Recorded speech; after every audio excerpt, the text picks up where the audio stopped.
the use of cinnamon to help treat diabetes remains controversial. We know that cinnamon is so good at controlling one's blood sugar that you can cheat on a diabetes test by consuming 2 teaspoons of cinnamon the night before your glucose tolerance test. Basically, they make you drink some sugar water and see how well your body can keep your blood sugar levels under control.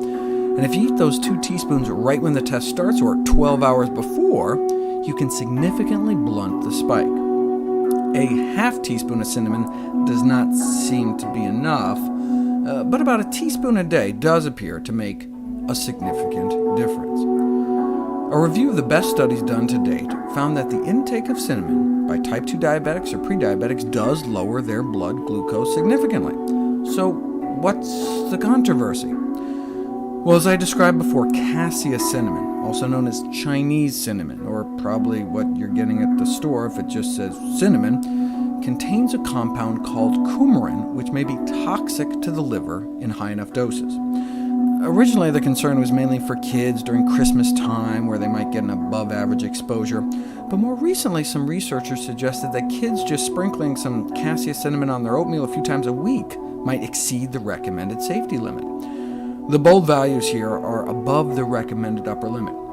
For little kids, just a quarter teaspoon of cinnamon a few times a week may be too much. And if you're eating that cinnamon sprinkled oatmeal more than every day, even adults can bump up against the limit. So a teaspoon a day of cassia cinnamon might be too much for anyone. But no problem, just switch from cassia cinnamon to Ceylon cinnamon. You can get the benefits without the potential risks, right? Well, without the risks, yes, but we're not sure about the benefits. Nearly all the studies showing blood sugar benefits of cinnamon were done on cassia. We've just assumed that the same would apply for the safer cinnamon, Ceylon, but only recently was it put to the test.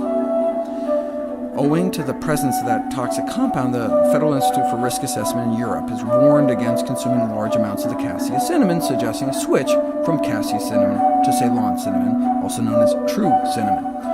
But, we didn't know whether or not the true cinnamon had similar benefits until now. We saw that nice blunting of blood sugar levels in response to cassia cinnamon, but in response to Ceylon cinnamon, nothing. Bummer.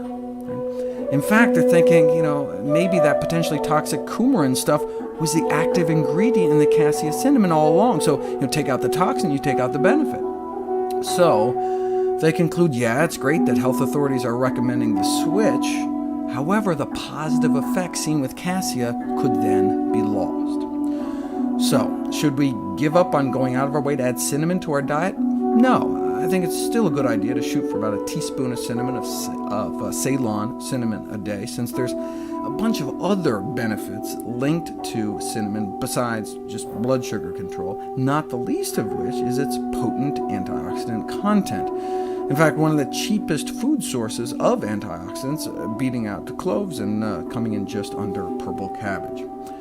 But cinnamon can no longer be considered a safe and effective treatment for diabetes. Either you're using cassia cinnamon and it's effective but may not be safe, or using Ceylon cinnamon, which is safe but does not appear effective. But look, even the cassia cinnamon only brought down blood sugars modestly.